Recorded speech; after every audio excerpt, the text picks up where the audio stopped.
Students, what's the next question of this particular chapter? Next question is what? State Faraday's laws of EMI. So, students, Faraday states two laws: first law and second law. Okay, what first law states? All of you concentrate, students. Whenever there is a change in flux, students, change in flux. Whenever there is a what? Change in flux. As I told you in the last lecture, maybe let me tell you. If I take magnet, okay, and if I take coil, if I take magnet, okay, having south and north pole, and if I take coil and if I attach galvanometer, okay, what will happen? If I move this magnet forward and backward, no, so magnetic flux associated with that particular magnet is cut by this number of turns, that coils, okay. And according to Faraday's law, first law, what states?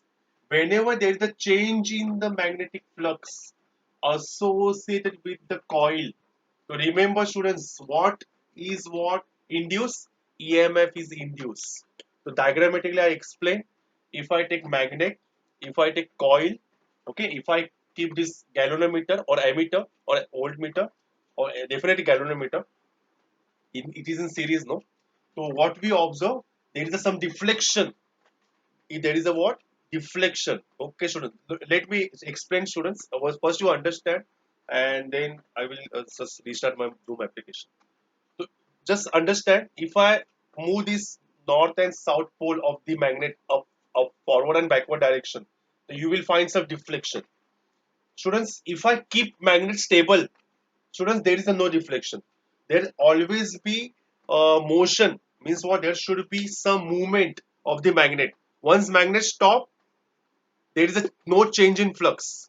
Okay. If there is a movement up forward and backward, up and down, whatever it is, there should be what? Some motion. There should be some uh, up and down or backward and forward direction motion. Then there is a change in flux. Then if there is a change in flux, EMF is induced. That is the first law. Understood? And one question asked by one student. Suppose students asking, sir, if I keep if I move this magnet very fast, if I move this magnet very fast, what will happen? Students, maximum EMF will induce. Remember that. If I move this magnet very slow, the small EMF is induced. If I move this magnet very fast, then EMF induced is what? More. Means EMF induced is directly proportional to what? Change in magnetic flux. That is the Faraday's second law.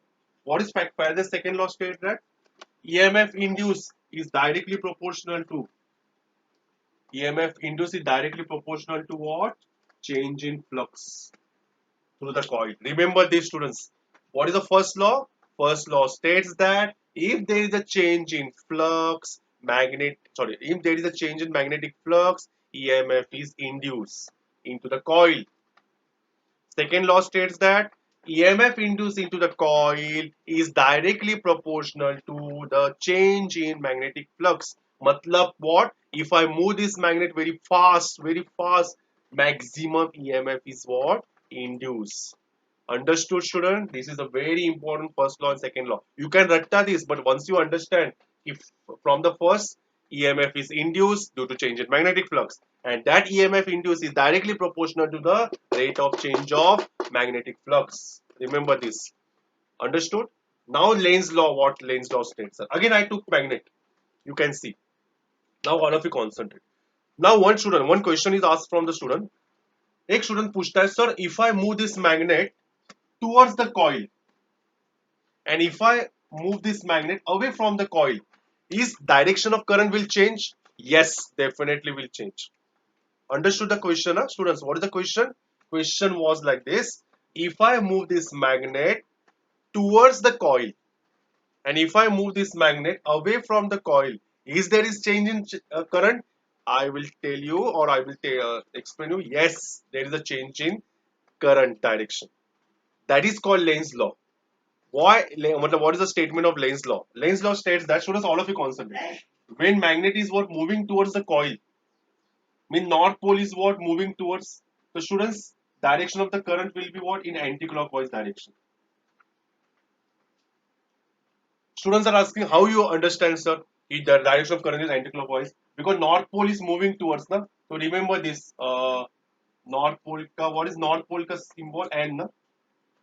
So this is what hint N. What N they represent? When N pole is what? Moving towards the coil, direction of the current is what? Anti-clockwise. And when end pole is what? Moving away from the coil, then direction of current is will be what? With respect to S. So S ka direction dekho, it will be what? Clockwise. Understood, students? So what Lane's law states that? Lane's law states that you can see when motion is like this, current will be like this. It opposes. When motion is what? Away from, it opposes. मतलब opposite direction. Means what Lane's law states that? Sorry. Direction of the what? Induced EMF or current in the coil is such as to oppose the change in the magnetic flux. Remember this point. Huh? What Lane's law states that the direction of the induced EMF or current in the coil is such as to oppose the change in the magnetic flux. Okay, and what is the formula of E? E is what? D phi by dt. Now according to Faraday's State's law, d phi by dt, but it opposes, na? That's why it is minus. So students, what Lane's law states that E is what? Minus d phi by dt. Remember this formula. Okay, E is what? Minus d phi by dt. Why minus? Because according to Lane's law, whenever EMF or current is induced due to what? Movement of the magnet, then it opposes the change in magnetic flux. Hope so you understood the Faraday's first law, second law, and Lane's law.